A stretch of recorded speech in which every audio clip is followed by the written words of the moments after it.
la mayoría libre. De los 102 detenidos que participaron en los disturbios de ayer, 75 recobraron su libertad tras el pago de una multa.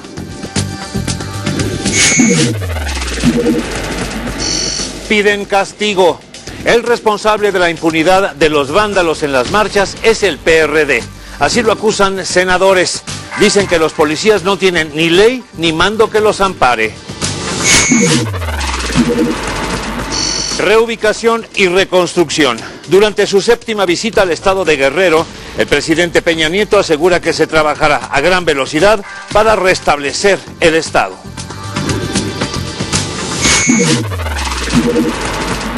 Buena noticia. La tormenta tropical Karen se aleja de las costas mexicanas.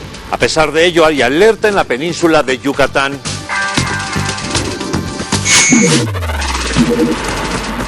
Creador del merecumbe. Recordamos el natalicio de Francisco Pacho Galán, músico colombiano creador del género tropical.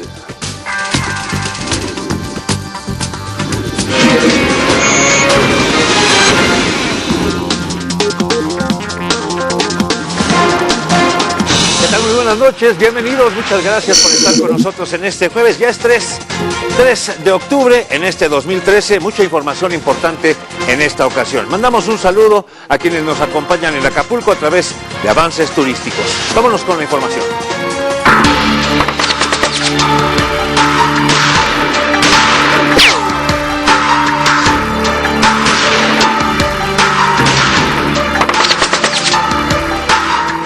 La marcha realizada en la Ciudad de México para conmemorar el 45 aniversario de una matanza estudiantil y exigir justicia para las víctimas se vio opacada por los violentos choques entre jóvenes anarquistas, como se denominan, con la policía de esta capital. Vamos al recuento de los daños. De acuerdo con la Procuraduría General de Justicia del DF, la marcha del 2 de octubre dejó un saldo de 102 detenidos que participaron en los disturbios. 75 de estas personas recobraron su libertad tras el pago de una multa. Solo 27 continúan detenidas y a más tardar mañana viernes 4 de octubre se debe determinar su situación jurídica. De este grupo, 20 individuos fueron puestos a disposición del Ministerio Público, de los cuales 11 son acusados por la presunta comisión de los delitos de ataques a la paz pública, 7 por daños en propiedad ajena, 1 por delito contra la salud. El detenido Abraham Cortés Ávila es investigado por presunta responsabilidad en ataques a la paz pública, ultrajes a la autoridad, portación de objetos aptos para agredir y lesiones contra el ejercicio legítimo de la autoridad. En tanto, los 5 menores de edad detenidos enfrentan cargos por daños al edificio del periódico Excelsior y se encuentran a disposición de la Fiscalía para Adolescentes. De los 32 oficiales lesionados, solo 4 continúan internados en el Hospital Mosel. De ellos, 1 convalece tras la operación que le fue practicada para extraerle varios clavos del muslo derecho a consecuencia de la explosión de un petardo. En medio de la cobertura informativa de la marcha, un grupo de encapuchados despojó y destruyó la videocámara de Isaac López, compañero de Grupo Imagen Multimedia, quien se encontraba cumpliendo con su labor periodística en el cruce de Paseo de la Reforma y Bucareli. La Cámara de Comercio, Servicios y Turismo en Pequeño de la Ciudad de México reveló que las marchas arrojaron pérdidas por más de 50 millones de pesos. Detalló que las pérdidas corresponden a ventas no realizadas, así como a daños a restaurantes, tiendas y estacionamientos. El titular de la Canacope DF, Gerardo López, destacó que desde el 16 de agosto los negocios han perdido 1.150 millones de pesos a causa de las movilizaciones magisteriales. Finalmente se pronunció a favor de la ley que regule las manifestaciones, pero ya a nivel federal. Y panistas acusan al PRD como el responsable del vandalismo con que actuaron los grupos anarquistas aquí en la marcha del día de ayer. Que caiga todo el peso de la ley contra los grupos de anarquistas que agredieron a policías, que dañaron comercios y la vía pública, piden senadores del PRI, PAN y PRD. No es a través del vandalismo, porque fue vandalismo puro el que hubo ayer en las calles, como se pueden resolver los problemas de México. La gente puede marchar, lo que no puede ser aventar una bomba molotov y quemar a uno de los elementos de la seguridad. Creo que eso es muy grave y yo sí exhortaría al jefe de gobierno pues a que ya se interpongan las denuncias correspondientes por lesiones y lo que resulte. Calificaron de inédita, vergonzosa y preocupante la violencia que hubo en las marchas del 2 de octubre. Es que dicen las imágenes que dieron la vuelta al mundo manchan la imagen de nuestro país. Deben ser motivo de investigación y de ejercicio de acción penal. A ninguna fuerza política representan esos grupos. A ningún segmento de la sociedad representan esos grupos. No hay que confundirse, ¿eh? De este vandalismo, el único responsable es el PRD, dijo Acción Nacional, luego de presentar ante el Pleno la iniciativa para regular las marchas. El grave problema es que estos policías no tienen ni ley ni mando que les ampare. ¿Por qué digo que no tienen ley que les ampare? Porque apenas en diciembre se reformó el artículo 362 del Código Penal del Distrito Federal, precisamente para liberar a los vándalos que cometieron igual tipo de tropelías cuando asume la presidencia Enrique Peña Nieto. El colmo de los males es que ha trascendido y se ha sabido que son legisladores del PRD quienes finalmente van y pagan esas fianzas. La iniciativa del PAN fue calificada por los perredistas como oportunismo político, porque dicen, en el gobierno de Felipe Calderón provocaron 60,000 muertos en daños colaterales en la lucha contra el crimen organizado. Para TVCN, Mari Carmen Wister. Pero así como hubo agresiones en contra de policías, también está la otra cara de la moneda. Es decir, también hubo excesos por parte de policías que agarraron contra todos y contra todo. Es el caso de quienes la tomaron contra gente que ni debía ni la temía en estas manifestaciones.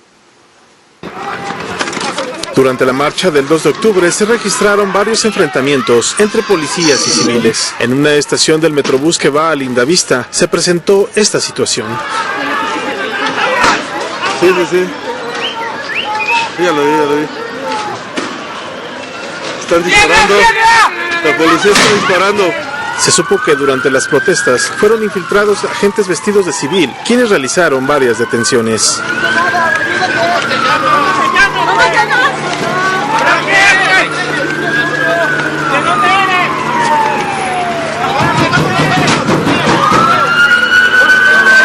Sobre Paseo de la Reforma también se registraron agresiones, al parecer sin motivo alguno.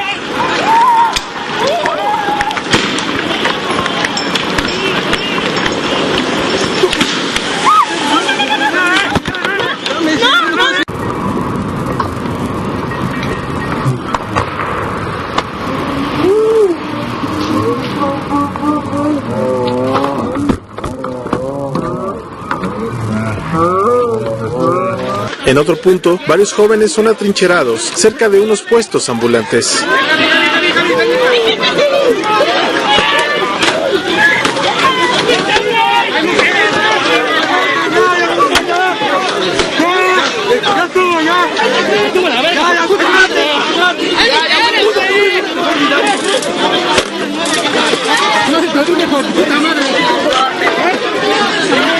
Sobre Avenida Puente de Alvarado se registra tremenda golpiza a un estudiante.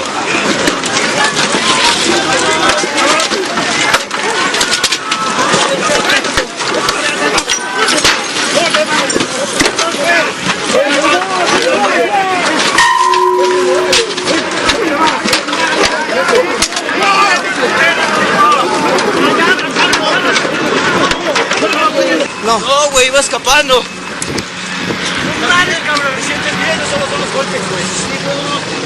Ahí está la ambulancia, cabrón. En corto. En la calle Ignacio Ramírez, los granaderos toman a la fuerza un estacionamiento. En el lugar se encontraban menores de edad.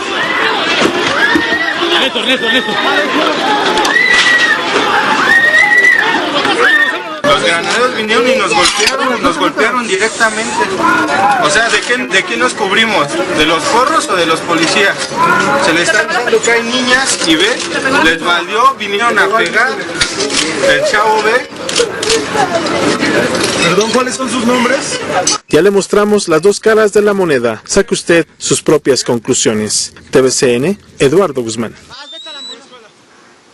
Aquí lo hemos mencionado una y otra vez, hay que detener, hay que buscar un protocolo, como se llama ahora elegantemente, para los métodos con los cuales se tiene que someter a la gente violenta, a los famosos anarcos, que ya hasta tienen su manual para enfrentar a la policía, pero de ahí a tomarla contra gente inocente, gente que no tiene nada que ver. Vimos en la imagen, en la más reciente, cómo también la tomaron en contra de niños. Hay una enorme responsabilidad ahí por parte del secretario de Gobierno del Distrito Federal, el señor Héctor Serrano, por supuesto que también del jefe de la Policía, del secretario de Seguridad Pública y, en primerísimo lugar, el jefe de Gobierno de esta capital. Tienen que responder por esos hechos de su gente, a la cual ni protegen, ni siquiera los defienden en contra de los anarcos, pero eso sí, les permiten tomarla contra quienes no tienen nada que ver. Terrible lo que está sucediendo en esta ciudad, donde unos hacen lo que quieren y otros también la toman contra gente inocente. Los hechos violentos que se suscitaron ayer en esta marcha fueron provocados por anarquistas que han estudiado ya a la policía capitalina e incluso las fuerzas federales. Le decía yo que a través de las redes sociales está circulando un documento titulado Manual de Autodefensa que enseña cómo atacar y defenderse de las fuerzas del orden. No es una casualidad que se lleven a cabo actos bien planeados por parte de anarquistas en contra de la policía en las manifestaciones.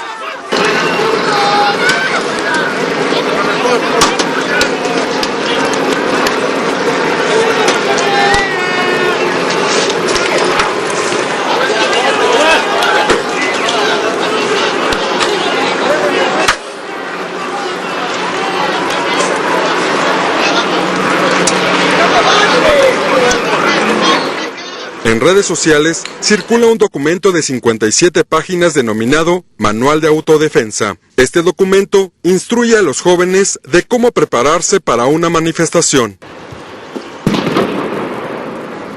En su interior contiene fotografías de la Policía Federal y Capitalina con los implementos que utiliza ante la presencia de grupos radicales. Tan es así que ilustra las formaciones que organiza el grupo de granaderos para llevar a cabo el protocolo de control de muchedumbres. Muestra cómo evitar las armas que utilizan los policías para lanzar granadas de gas pimienta y gas lacrimógeno.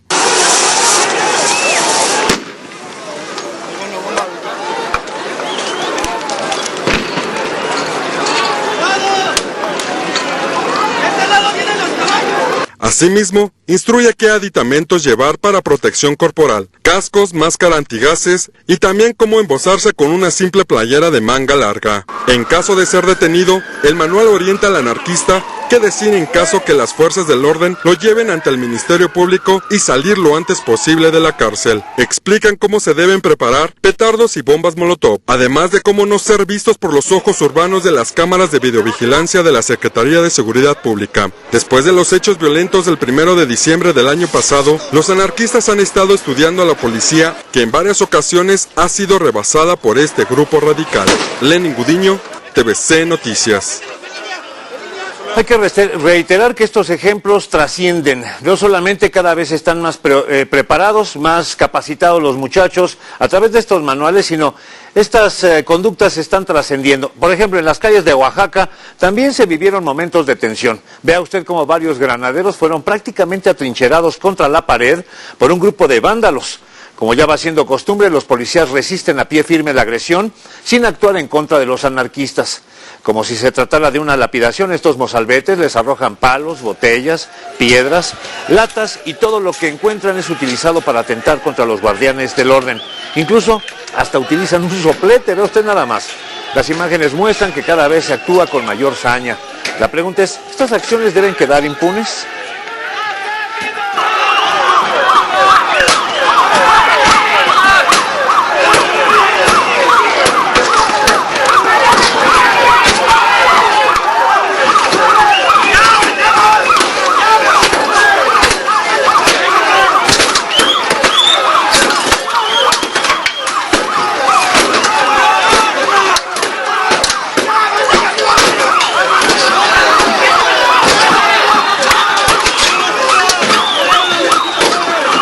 Seguirán sucediendo este tipo de escenas mientras no tengamos policías que sepan cómo actuar en contra de los vándalos y cómo no actuar en contra de la población que nada tiene que ver. Porque esto está empezando y además se está contagiando a varios estados del país. Dejando el tema de estas acciones de vandalismo, vamos ahora con la reconstrucción del estado de Guerrero, que va a ser a ritmo acelerado.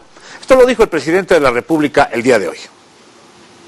Se trabajará a gran velocidad para restablecer las óptimas condiciones en Guerrero. Además, se construirán nuevas viviendas, afirmó el presidente Enrique Peña Nieto. En algunos casos, con los censos que se tienen, implicará reubicación y reconstrucción, no reconstrucción, construcción de nuevas viviendas por las casas que eventualmente se perdieron lamentablemente.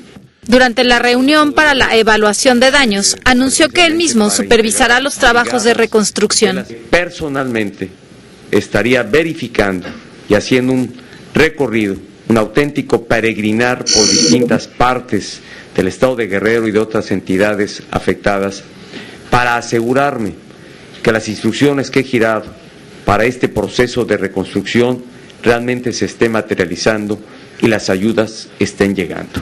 Afirmó que es prioridad apoyar a los 15,000 pequeños y medianos empresarios, así como agilizar el pago de indemnizaciones. Para que los seguros de siniestro se apliquen de forma inmediata, para que los fondos de apoyo por siniestro a cultivos también se estén ya otorgando los apoyos. El jefe del Ejecutivo dijo que para el 31 de octubre podría tener una cuantificación precisa de todos los daños a nivel nacional. Para TVCN, Patricia Bello. La Secretaría de Salud informó que se mantienen sin brotes epidemiológicos las zonas afectadas por las lluvias e inundaciones. Se da principal atención a los estados de Guerrero, Hidalgo, Michoacán, Oaxaca, Puebla, Tamaulipas, entre otros, en donde se han atendido más de 200,000 consultas en refugios temporales, unidades médicas y módulos de atención. Además, brinda vigilancia epidemiológica, promoción de la salud, vacunación, protección contra riesgos sanitarios, prevención y control de enfermedades transmitidas por vector.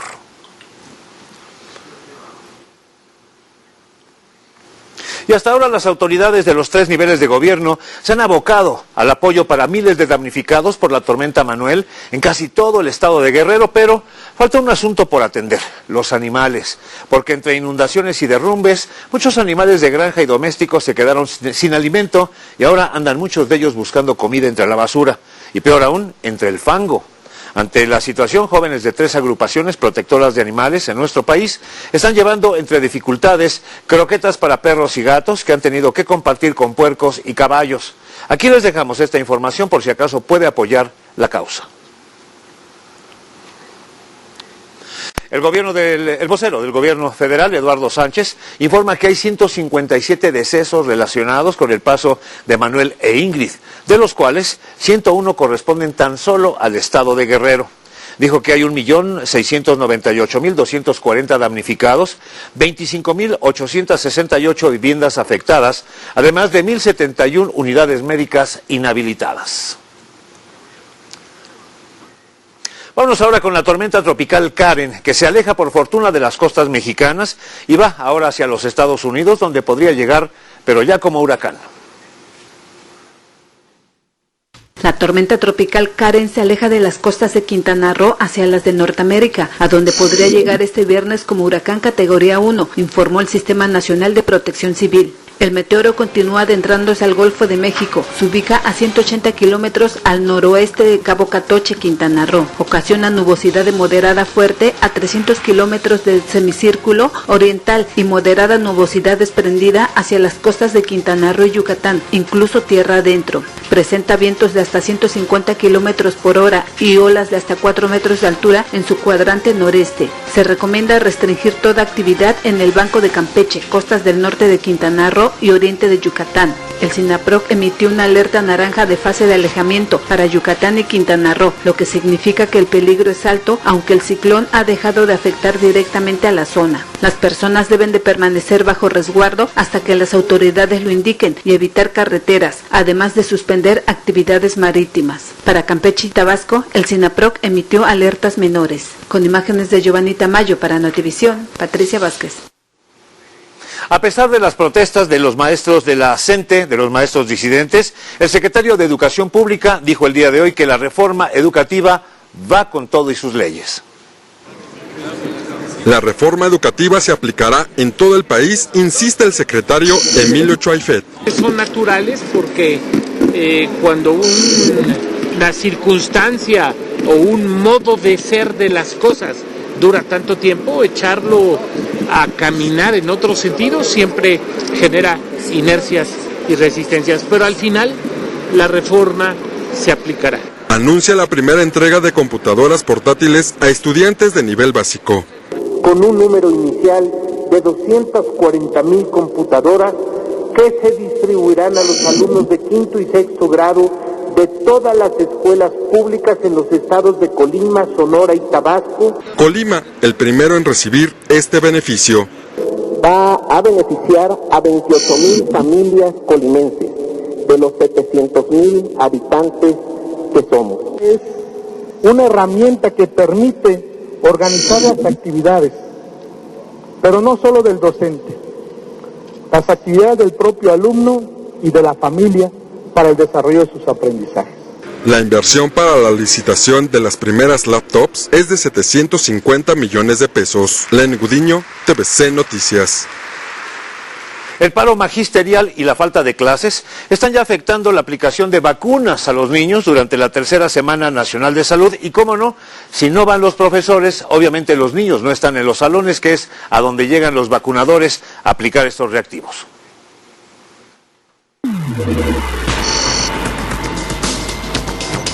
Del 7 al 11 de octubre está programada la tercera Semana Nacional de Salud, donde se realizan acciones básicas, principalmente vacunar a niños entre 0 y 12 años de edad.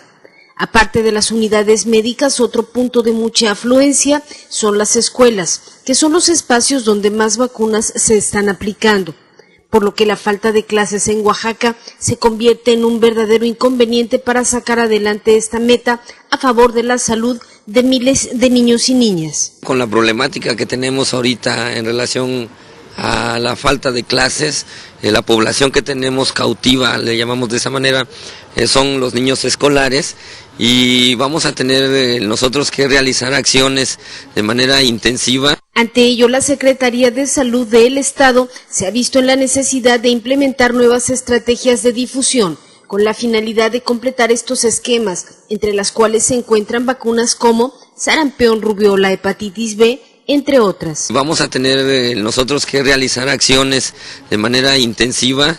Ya estamos haciendo la actividad de la promoción, hacer la difusión, hacer llegar la información a los padres de familia, retomar el principio de lo que fue vacunación universal.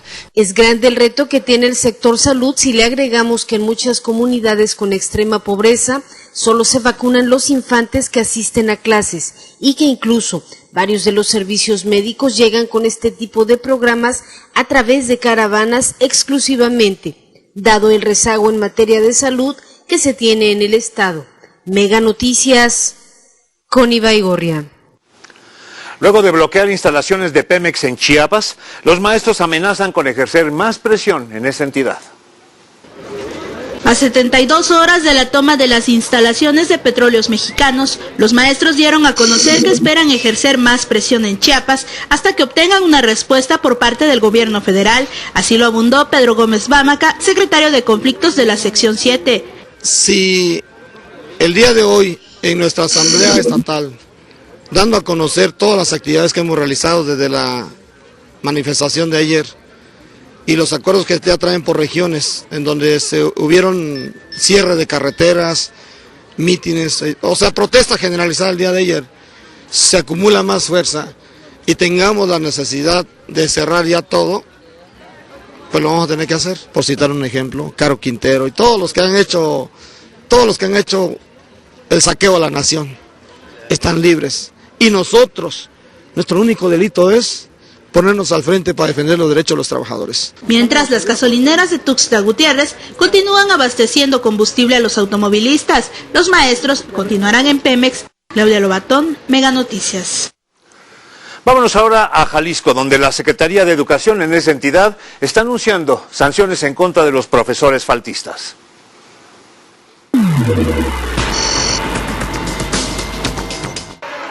Luego de que los profesores de la Asamblea Magisterial se volvieran a manifestar, el secretario de Educación en Jalisco dijo que se aplicarán las sanciones correspondientes y que todo aquel que falte 3 días injustificadamente en un periodo de 30 días será dado de baja.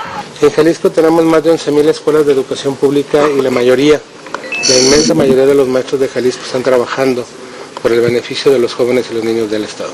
A pesar de que no se tiene un reporte de cuántas escuelas suspendieron clases para manifestarse, Francisco Ayón dijo que son alrededor de 250 los docentes que están en la cuerda floja por este motivo.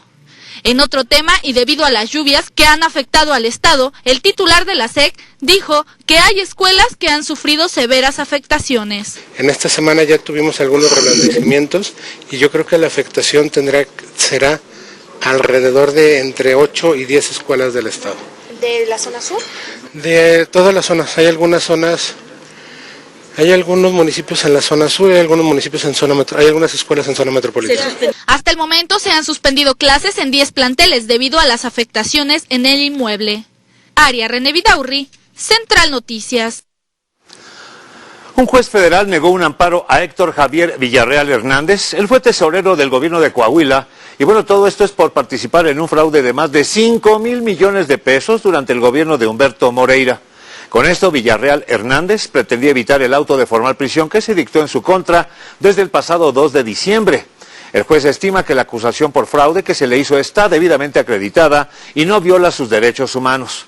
Actualmente, el ex tesorero de Moreira se encuentra prófugo de la justicia, siendo señalado como uno de los personajes clave en el Moreirazo que dejó a la entidad sumida en un déficit nada más de 34,000 millones de pesos.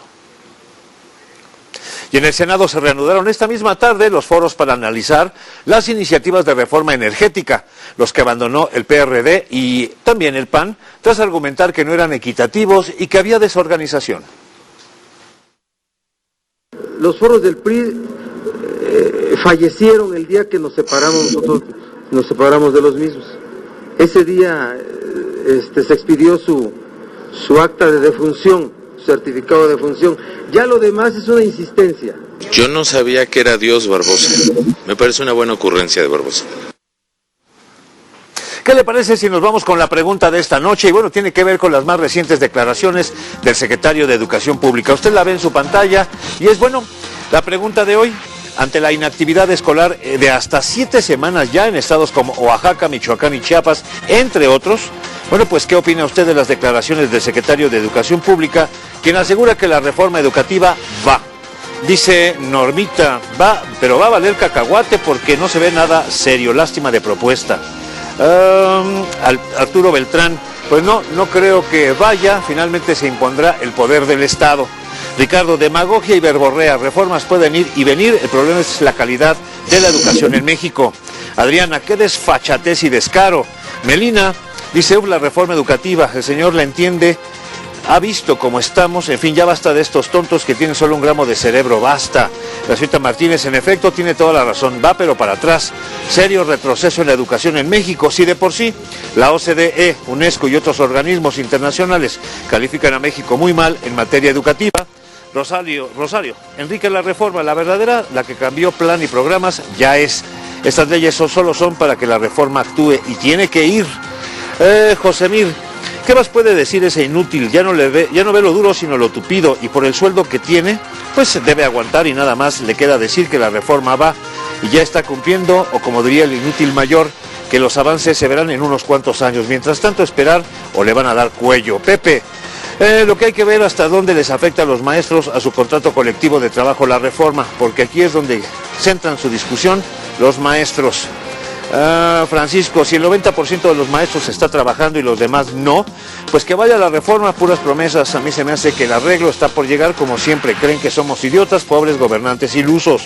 Jesús Guzmán, maestro, ¿dónde dejamos el principio jurídico del ex dura lex?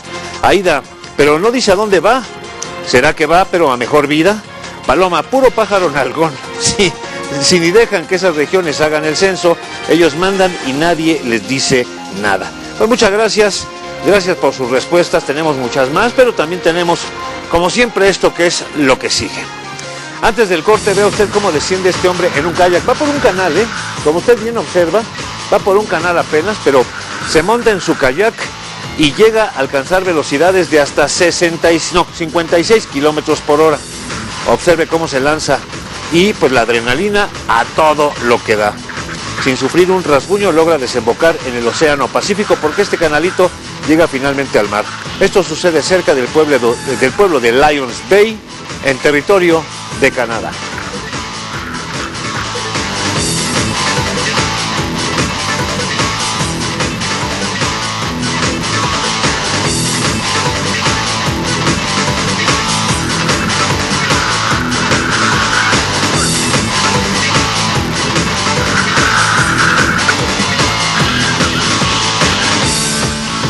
A nuestro regreso alertan contra fraudes a paisanos que van a los Estados Unidos. Mucho ojo. Además, campaña integrada solo por hombres para solidarizarse con mujeres con cáncer de mama. No se vaya.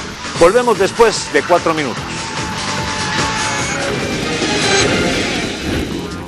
No hay duda alguna que las marchas aquí en la Ciudad de México ya nos tienen hasta el copete. Y todos los temas de las últimas fechas es el amparo concedido a la maestra Elvester Gordillo. Algunos dicen que es el primer paso para su salida de la cárcel. Pues es el tema, son los temas que toca hoy mi generalísimo Sidronio Melgarejo desde Teocaltiche, allá en Jalisco, a donde mandamos un saludo.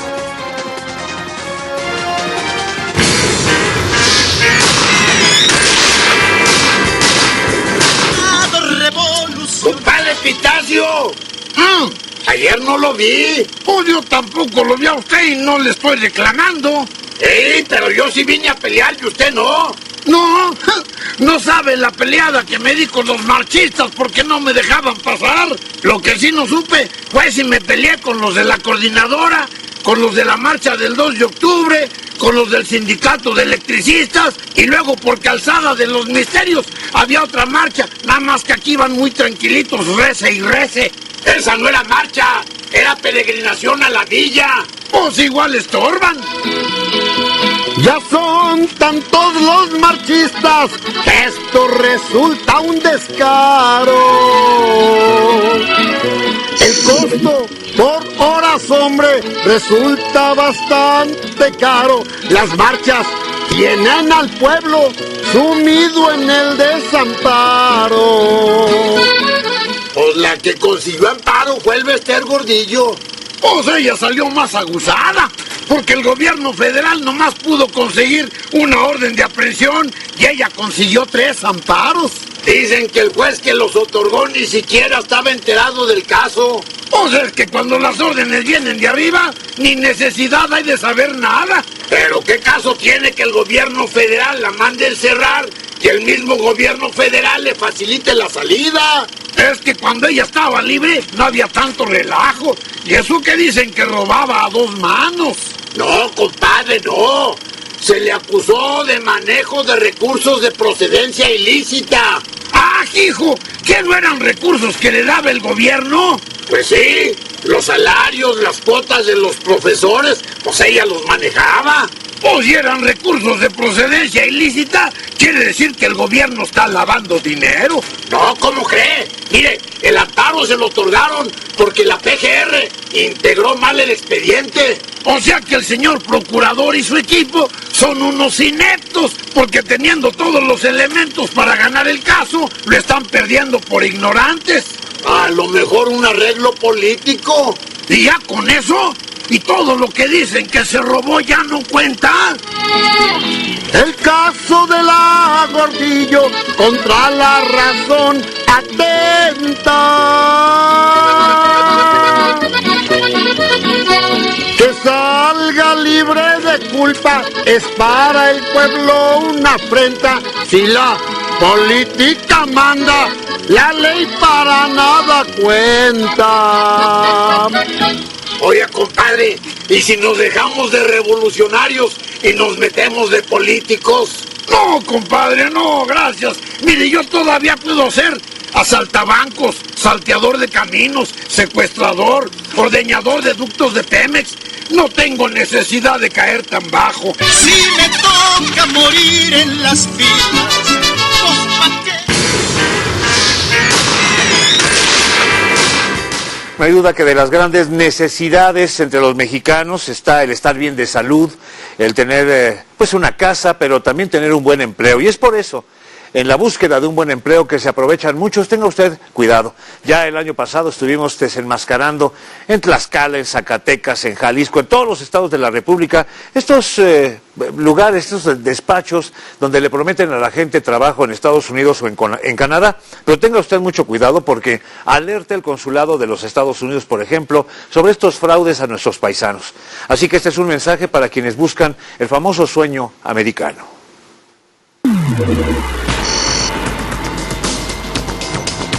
El Consulado de Estados Unidos en Guadalajara alertó a los ciudadanos interesados en trabajar en el vecino país del norte a no caer en las redes criminales que con normalidad engañan y ponen en peligro a las personas que van en busca del sueño americano. ¿Cuáles son los tipos de fraude que pueden encontrar y cómo combatirlo? Si esta reunión puede ayudar al menos una persona a que no caiga en este tipo de fraude, estaremos muy contentos. Antes de reunirse con ciudadanos colimenses interesados en obtener una visa de empleo temporal, Mónica Ornelas, de la Oficina de Prevención de Fraudes del Consulado Americano, señaló que debido a la necesidad de las personas de emigrar a otro país a trabajar, se ha registrado un aumento en la cantidad de fraudes en cuanto al ofrecimiento de trabajo y cobrándoles una cifra extraordinaria de dinero sin que haya certidumbre de que exista la plaza laboral. El último que detectamos fue una persona que dice dar ofrecimientos de trabajo en Alaska para pescadores y para empacadores. Esta persona les pide dinero por darles ese trabajo y aparte les pide una ganancia extra por semana por el trabajo que ellos hacen. Entonces esto es ilegal. Ninguna empresa o ninguna compañía te puede estar cobrando por darte trabajo. Entonces, ¿en qué estados han contactado gente? En este caso han estado contactando gente de Jalisco, en Guanajuato, en Veracruz, en Yucatán. Entonces son gente que no nada más están en un solo municipio. La presencia del Consulado Americano en Guadalajara, en nuestro estado, tiene como objetivo aclararle a los ciudadanos que se puede trabajar en los Estados Unidos de manera legal, indicarles cuáles son las alertas y los casos en los que se puede detectar fraude. Héctor Villa, Mega Noticias. Y en el estado de Coahuila crece el número de adolescentes embarazadas, situación que ya está poniendo en alerta a las autoridades de salud local.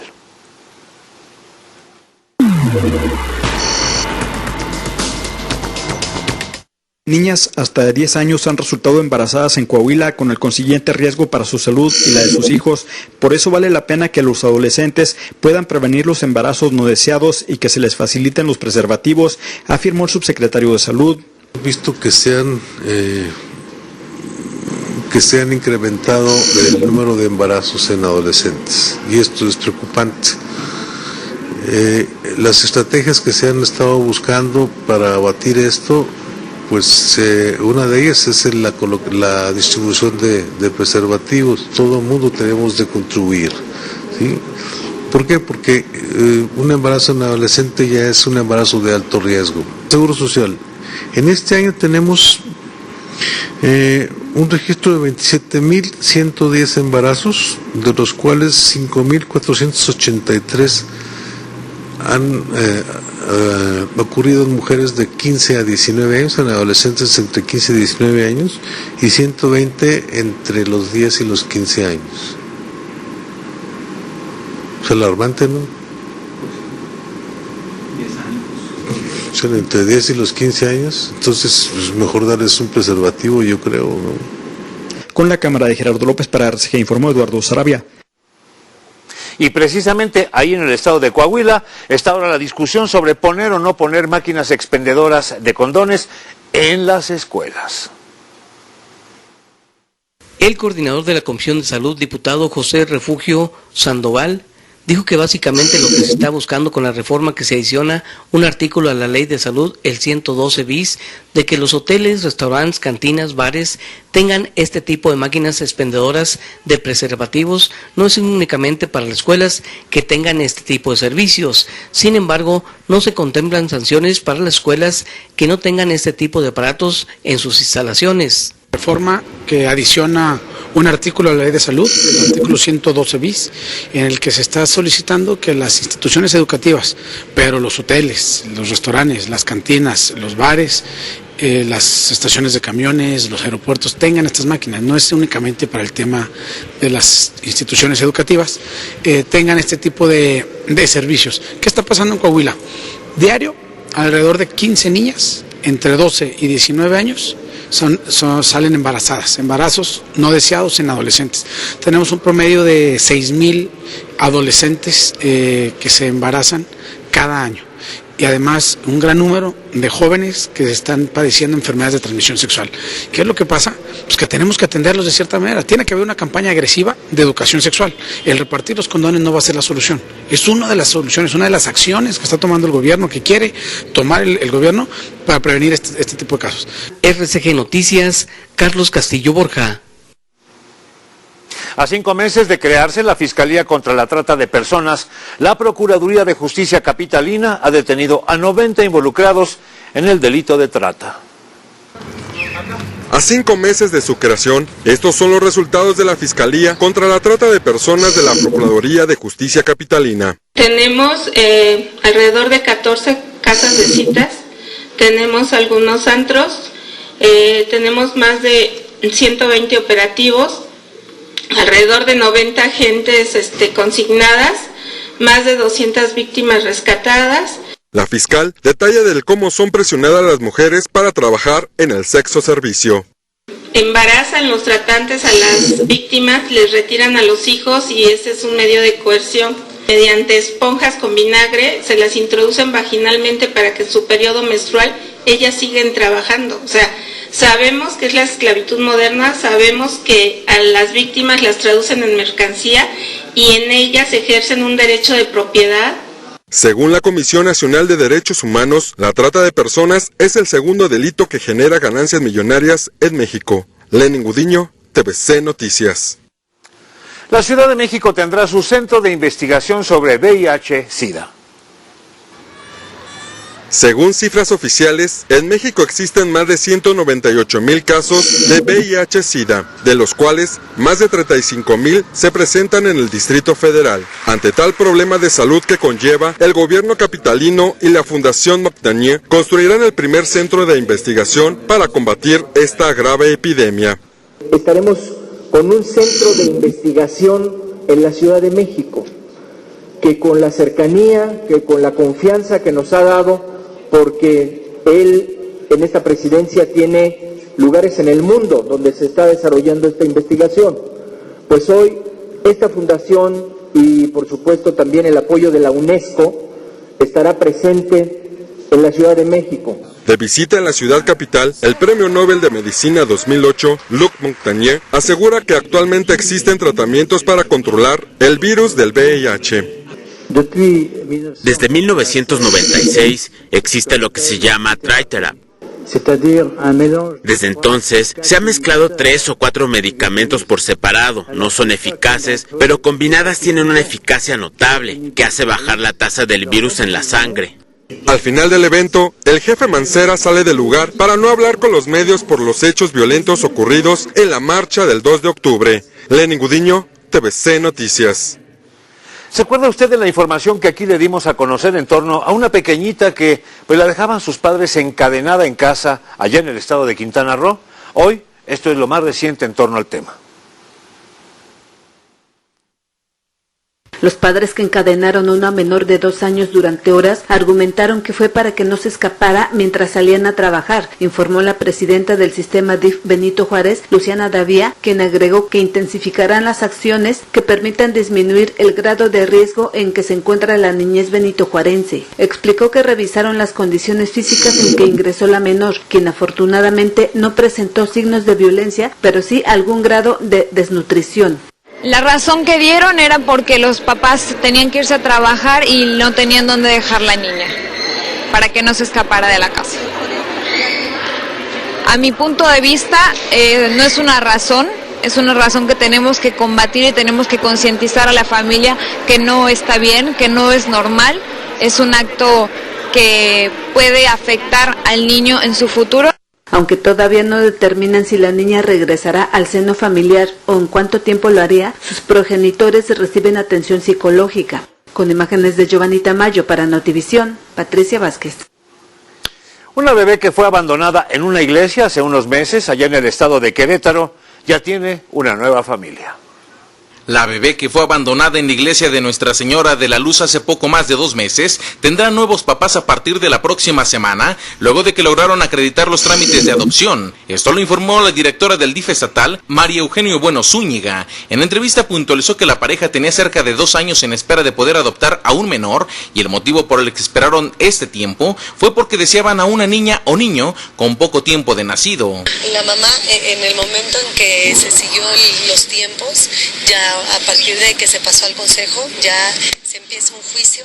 En el momento en que nosotros le presentamos al consejo, empieza el juicio en los juzgados, en donde ya se tramita la pérdida de patria potestad y se le dará a los nuevos padres. Bueno, Zúñiga resaltó que hasta la fecha se han podido consumar 42 niños en adopción en lo que va del 2013, lo cual representa una cifra récord para el DIF estatal, considerando que aún resta un trimestre de este año y en años anteriores habían alcanzado como máximo 35 adopciones. Indicó que las parejas suelen buscar niños de 0 a 1 año y de 0 a 3 años de edad. Sin embargo, exaltó que están trabajando con cursos de sensibilización para que abran más el rango de edad, lo cual les ha permitido dar en adopción a niños de 9 años. Cabe hacer mención que la bebé fue abandonada por su propia madre en la última semana del mes de julio, con algunos días de nacida, en la iglesia de Nuestra Señora de la Luz, ubicada en Avenida de la Luz, esquina con Tepehuas, al norte de la capital. Con imágenes de Mauricio Olmos, informó para Mega Noticias, Rafael Camacho. Está arrancando aquí en nuestro país una campaña de hombres dirigida a las mujeres en apoyo a todas aquellas que por alguna razón están padeciendo cáncer. Veamos.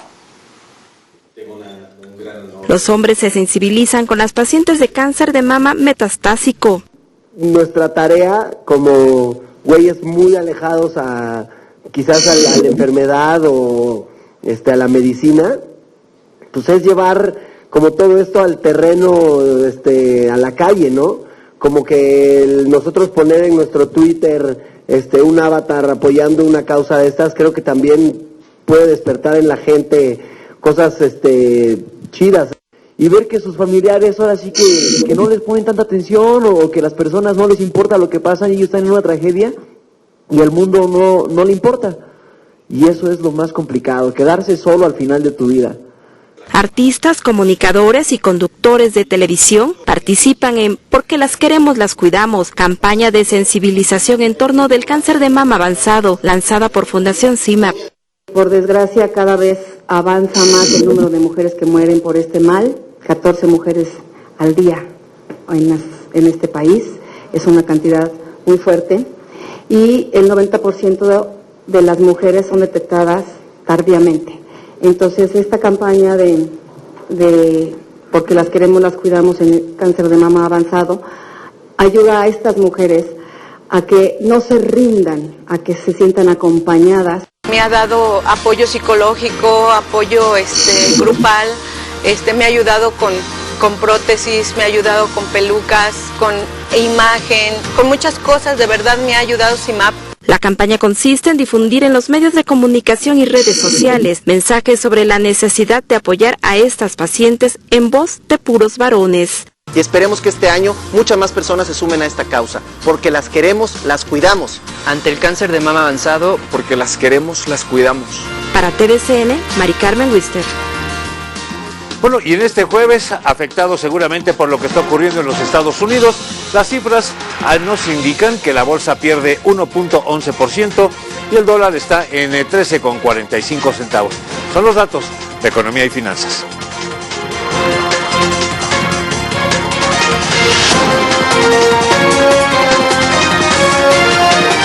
La Bolsa Mexicana de Valores llegó su segunda jornada a la baja, al cerrar con una pérdida de 1.11%. El índice de precios y cotizaciones se ubicó en 40.841.33 unidades, un retroceso de 459 puntos. En el mercado cambiario, el dólar se vendió en 13 pesos con 45 centavos y se compró en 12,67. El euro se vendió en 18 pesos con 32 centavos y se compró en 17,25.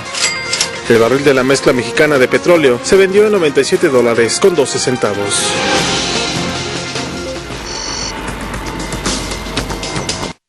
Este Esta tarde, una mujer protagonizó una persecución y tiroteo cerca del Capitolio, en Washington, D.C. Intentaba cruzar una barricada de seguridad y agentes de la policía la persiguieron por los alrededores próximos a la Casa Blanca. Al no detenerse, le dispararon y fue alcanzada por una bala, por lo que perdió la vida horas más tarde. En la huida provocó el choque de un carro de la policía y el agente que iba en el interior resultó herido y está hospitalizado. Las autoridades no han querido dar detalles de la sospechosa, sin embargo, aseguran que los hechos no se trataron de terrorismo.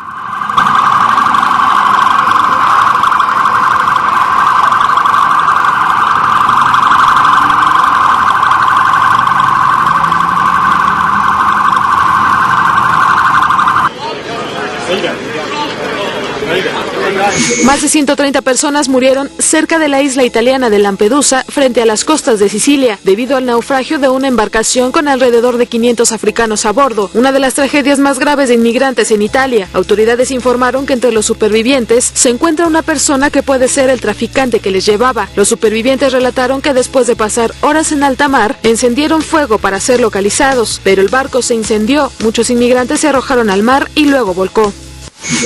Al menos 28 personas murieron, entre ellas 13 niños, y otras 20 resultaron heridas en un accidente múltiple en una carretera. Un camión procedente de Bengala Occidental golpeó a un minibús de pasajeros que a su vez pegó a otro vehículo similar. Se investigan las causas del accidente y si el conductor responsable perdió la vida. Al menos 15 pasajeros murieron de 20 que iban a bordo cuando un avión se estrelló tras despegar del aeropuerto nigeriano de Lagos. La aeronave cayó cerca de la terminal de vuelos domésticos. Su destino era la localidad de Akure. Las causas del accidente se desconocen, pero fue recuperada la caja negra que debe esclarecer los hechos. Al menos 42 personas murieron y más de 1.600 resultaron heridas por una inusual oleada de ataques de avispas gigantes en la provincia de Shanxi. Entre los heridos, 42 se encuentran en estado muy grave y otros 206 están hospitalizados. Las autoridades sanitarias están destruyendo los nidos de las avispas y han emitido advertencias para indicar cómo proceder ante las picaduras de estos insectos. El FBI arrestó en San Francisco a Ross William Ulbricht, propietario y fundador del sitio web Silk Road, el llamado eBay de la droga, que permitía a sus usuarios comprar estupefacientes en línea a cambio de las monedas virtuales Bitcoin, de las cuales se incautaron 26,000, lo que equivale a 3.6 millones de dólares. La página web, que nació en 2011, permitía elegir además entre 13,000 productos ilícitos como manuales para manipular cajeros automáticos, armas e incluso contratar asesinos. Contaba con más de 900,000 usuarios. TVCN, Ana Luisa Ruiz. Nuestro homenaje de esta noche, antes de despedirnos, es para el músico y compositor Francisco Pacho Galán. Colombiano, por cierto, él fue el creador del merecumbe. ¿Por qué lo recordamos en esta fecha? Porque hoy estaría cumpliendo años. Él nació una fecha como hoy, un 3 de octubre, pero de 1904. Gracias. Buenas noches. Mañana nos vemos, si usted lo permite. Mañana, qué ricura, viernes, aquí a las 9 de la noche. Se despide su amigo Enrique Muñoz. Noche, noche.